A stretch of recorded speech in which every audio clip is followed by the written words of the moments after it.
Supreme court की सड़क सुरक्षा समिति के अध्यक्ष एवं सुप्रीम कोर्ट के पूर्व न्यायाधीश न्यायमूर्ति अभय मनोहर सप्रे ने अपने भोपाल प्रवास के दौरान शहर में सड़क सुरक्षा की स्थिति का जायजा लिया। इस दौरान उन्होंने शहर के विभिन्न चिन्हित ब्लैक स्पॉट दुर्घटना संभावित क्षेत्रों का निरीक्षण किया और सड़क दुर्घटनाओं को कम करने के लिए आवश्यक सुधारात्मक कदम उठाने के लिए निर्देश दिए। इस निरीक्षण के दौरान कलेक्टर, एसडीएम और पुलिस के आला अधिकारी मौजूद रहे। न्यायमूर्ति सप्रे ने संबंधित अधिकारियों के साथ एक गंभीर समीक्षा बैठक भी की, जिसमें उन्होंने सड़क की मरम्मत, अतिक्रमण हटाने और सुधार कार्यों में तेजी लाने के लिए सख्त निर्देश दिए। न्यायमूर्ति सप्रे ने अपने भ्रमण की शुरुआत प्लेटिनम प्लाजा से की, जहां उन्होंने ट्रैफिक पुलिस से दुर्घटनाओं के कारणों, मृतकों की संख्या और वर्तमान स्थितियों की जानकारी ली।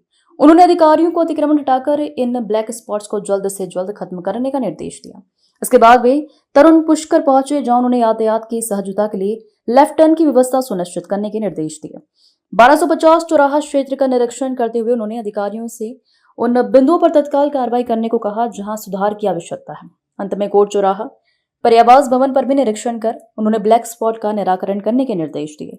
गौरतलब है कि शहर के 16 ब्लैक स्पॉट पर 3 सालों में 99 दुर्घटनाएं हुई हैं, जिसमें से 27 लोग मौत के गाल में समा चुके हैं। भोपाल के वासियों से निवेदन करना चाहता हूँ कि मोटर व्हीकल एक्ट का पालन करें सख्ती से और मदद करें। हेलमेट पहने, कंपलसरी हेलमेट पहने। जो पिलियन राइडर रहता है वो हेलमेट पहने, सीट बेल्ट लगाए, ड्रंकन ड्राइविंग से ड्राइविंग ना करें और ओवर स्पीडिंग ना चलाएं और मोबाइल से बात ना करें। क्योंकि भोपाल में मृत्यु दर हेलमेट अंधा पहनने से, ड्रंकन ड्राइविंग से, ओवर स्पीडिंग से, सीट बेल्ट न लगाने से बहुत ज़्यादा हो रही है और इसलिए इसकी बहुत ज़रूरत है। और मैं अपेक्षा करता हूँ कि ये अपने भोपाल के निवासी हैं ये इसका पालन करेंगे और शासन को। सर, सड़कों में क्या सुधार की जरूरत है? जिस तरह से सुधार के लिए मैंने निर्देश दे दिए हैं कि गड्ढे जितने हैं वो तुरंत भरे जाए, नंबर 1।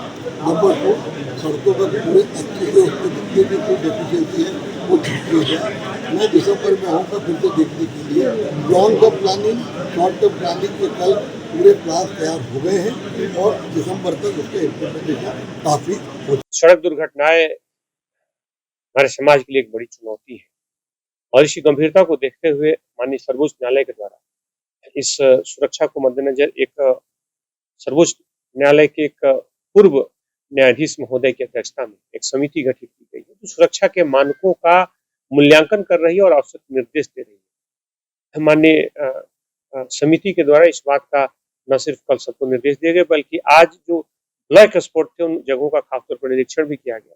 उसमें सभी वरिष्ठ अधिकारियों ने भी निरीक्षण किया और उन जगहों के लिए आवश्यक एजेंसीज को निर्देश दिए गए तो उन जगहों पर खासतौर पर सुरक्षा मानकों के मद्देनजर विशेष नजर रखें। और साथ साथ अगर हम जिक्र करें तो एक्सीडेंट की संख्या अगर हम देखें तो एक्सीडेंट की संख्या में लगभग 70% से ज्यादा जो एक्सीडेंट हो रहे हैं और खासतौर पर दुर्घटनाओं का शिकार हो रहे हैं वो हेलमेट न पहनने के कारण हो रहे हैं। तो उसके मद्देनजर भी सबको निर्देशित किया गया कि खासतौर पर हेलमेट को लेकर के सावधान रहें, सतर्क रहें और उसकी गंभीरता से पालन सुनिश्चित करें।